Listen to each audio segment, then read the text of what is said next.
दोस्तों, मई में ग्रहों की स्थिति के आधार पर कुछ बदलाव होंगे।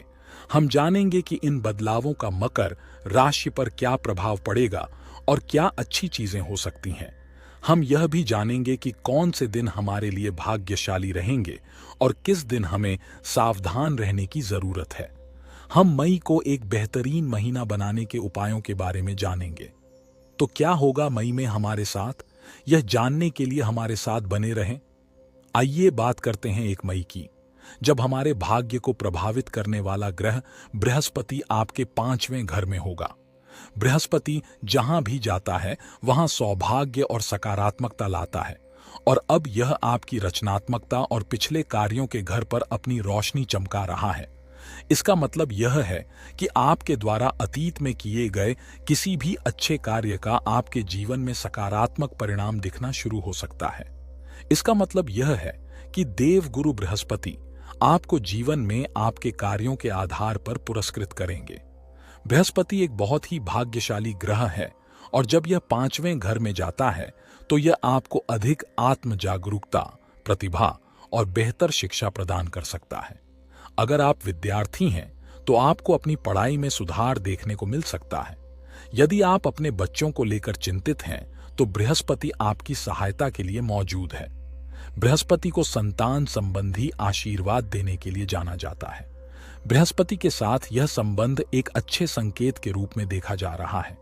यदि आप देखते हैं कि आपकी कुंडली में बुध आपके 3 और 12वें दोनों घरों का स्वामी है, तो इसका मतलब है कि आपको जल्द ही यात्रा से संबंधित कोई यात्रा करनी पड़ सकती है। यह यात्रा धार्मिक कारणों से या किसी काम से हो सकती है, जहां आपको सफलता मिल सकती है। 10 मई को बुध आपके 3 घर के साथ संरेखित होगा, जिससे एक बदलाव आएगा जो 31 मई तक चलेगा। यह संरेखण कुछ चुनौतियां ला सकता है, क्योंकि बुध आपके 3 घर में कमजोर स्थिति में है। इसके अनुसार 10 मई को बुध आगे के भाव में प्रवेश करेगा। बुध अब सूर्य और शुक्र के साथ घूम रहा है, जो ज्योतिष में एक अच्छी बात है। इस तिकड़ी का प्रभाव 4थे घर में देखा जाएगा, खासकर यदि आप संपत्ति खरीदने या बेचने का काम कर रहे हैं। बुध को संचार और बुद्धि के लिए जाना जाता है, इसलिए यह आपकी खुशी और शांति के लिए योजना बनाने का एक अच्छा समय है, खासकर संपत्ति या वाहनों के संबंध में। 10 मई को जब बुध आपके करियर भाव में प्रवेश करेगा तो यह आपकी नौकरी के लिए एक अच्छा संकेत होगा। 10 मई से 31 मई तक 14 मई जैसी महत्वपूर्ण तारीखों पर ध्यान दें। अभी बुध आपके 4थे घर में है, लेकिन जल्द ही अगले घर में चला जाएगा जहां बृहस्पति है। इससे आपके घर और परिवार में सकारात्मक ऊर्जा का संचार होगा। आपके त्रिकोण घर में सूर्य और बृहस्पति के साथ अच्छी चीजें आपके रास्ते में आ रही हैं। सूर्य प्रकाश लाता है और बृहस्पति भाग्य लाता है, जिससे आपका 5वां घर अधिक महत्वपूर्ण हो जाता है। कुल मिलाकर सूर्य आपके 8वें घर का स्वामी है, जो भविष्य में सकारात्मक बदलाव का संकेत दे रहा है। इस दौरान यह याद रखना महत्वपूर्ण है कि दूसरों के कारण होने वाला तनाव हमारी भलाई के लिए हानिकारक हो सकता है। इससे बचने के लिए भगवान सूर्य को जल अवश्य चढ़ाएं। ऐसा करने से आप मानसिक अशांति दूर कर सकते हैं और शांति पा सकते हैं। सूर्य देव का सम्मान करना और उन्हें जल प्रदान करना एक लाभकारी अभ्यास हो सकता है। इसके अतिरिक्त इस अवधि के दौरान बच्चों से संबंधित गतिविधियों पर ध्यान केंद्रित करने से सकारात्मक विकास और नई अंतर्दृष्टि प्राप्त हो सकती है। जब सूर्य देव 5वें घर में होते हैं तो यह ज्ञानोदय और नए ज्ञान के उद्भव का समय होता है। जिस प्रकार जहां सूर्य चमकता है वहां अंधेरा नहीं रह सकता, उसी प्रकार समझ की एक नई रोशनी आपके जीवन को रोशन कर देगी। 19 मई की तारीख के आसपास सकारात्मक बदलावों और विकास पर नजर रखें। 19 मई को शुक्राचार्य जी महाराज 4th भाव से 5म भाव में प्रवेश करेंगे और उस भाव में पहले से मौजूद बृहस्पति और सूर्य से युति करेंगे। अब शुक्र भी इस परिवर्तन का समर्थन कर रहा है। यह एक मजबूत योग कारक बनाता है। 5वें घर में शुक्र का होना एक सकारात्मक संकेत है, खासकर जब पंचमेश भी उस घर में है, जो बच्चों या वित्त के संबंध में निर्णय लेने के लिए अनुकूल अवधि का संकेत देता है।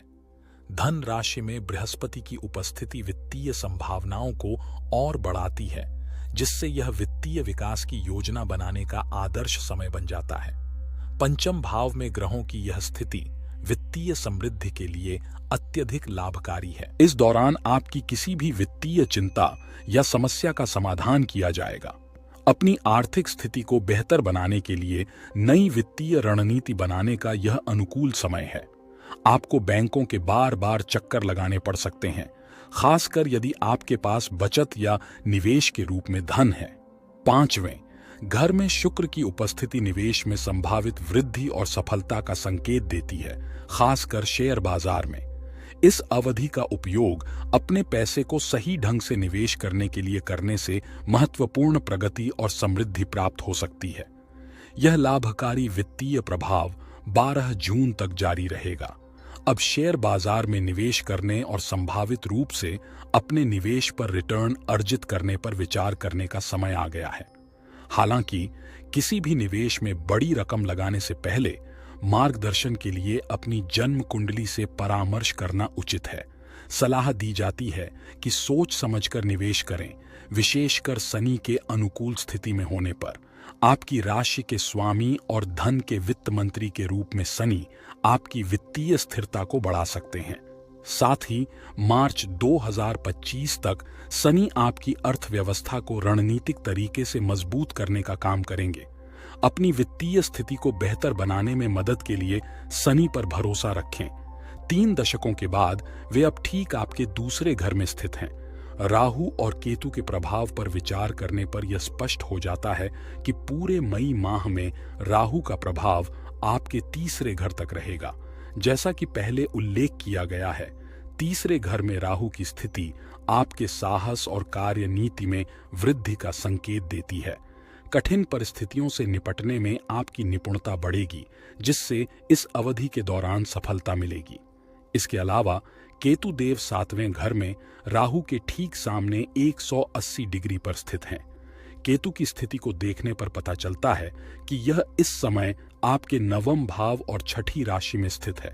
वर्तमान में केतु और बृहस्पति के बीच षडाष्टक योग बन रहा है, लेकिन 1 मई को यह योग टूट जाएगा, जिससे भाग्य और ताकत का पुनरुत्थान होगा। इसके अलावा बृहस्पति के 6ठे घर में जाने से शुभ परिणामों में वृद्धि और धन संचय की संभावना बढ़ने की अधिक संभावना है।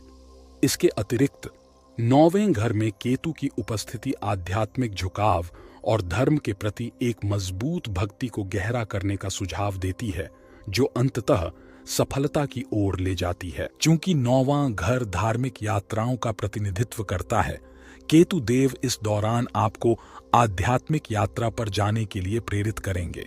मई में सर्वदा अटका रहने वाला योग समाप्त हो रहा है, जिसका प्रमुख प्रभाव आपके भाग्य में उन्नति के रूप में देखने को मिलेगा। आइए आपके मकर राशि के अनुसार उन विशिष्ट तिथियों का पता लगाएं जो आपको सफलता और अनुकूलता प्रदान करेंगी। 1, 2, 4, 5, 23, 24, 28 और 29 मई को प्रगति और उपलब्धियों के लिए प्रमुख तिथियां होने का अनुमान है। दूसरी ओर मई में 7, 8, 15, 16, 17 और 26 सहित विशिष्ट तिथियों पर सतर्क रहना महत्वपूर्ण है। इन दिनों कोई भी महत्वपूर्ण कार्य करते समय सतर्क रहना और अपने गुरु का आशीर्वाद लेना महत्वपूर्ण है। किसी भी कार्य की शुरुआत अपने इष्ट देवता का आह्वान करके करने से भी सफलता मिल सकती है। आइए अब हम मई महीने का अधिकतम लाभ उठाने के लिए इष्टतम रणनीतियों का पता लगाएं। गुरु देवता पर ध्यान केंद्रित करें, जो आपके 5वें घर में रहते हैं, जो शिक्षा और ज्ञान का प्रतिनिधित्व करता है। आपके 5वें घर में सकारात्मक ऊर्जा को बढ़ाने का एक शानदार तरीका किसी मंदिर में धार्मिक पुस्तकें दान करने जैसी गतिविधियों में शामिल होना है। इस अभ्यास से लाभ उठाने के लिए आप कितनी भी संख्या में किताबें दान कर सकते हैं, चाहे विषम संख्या में या सम संख्या में। जरूरतमंद बच्चों की शिक्षा में सहायता के लिए किताबें दान करने पर विचार करें, जिससे आपके 5वें घर पर सकारात्मक प्रभाव और मजबूत होगा। मुझे विश्वास है कि आपने अवधारणा को समझ लिया है और मेरी व्याख्या स्पष्ट पाई है। यदि आप मेरे प्रयासों की सराहना करते हैं तो कृपया लाइक, कमेंट और यदि आपने पहले से चैनल को सब्सक्राइब नहीं किया है तो सब्सक्राइब करके अपना समर्थन दिखाएं। श्री सीताराम जी की असीम कृपा आप सभी पर बनी रहे। जय श्री सीताराम जी।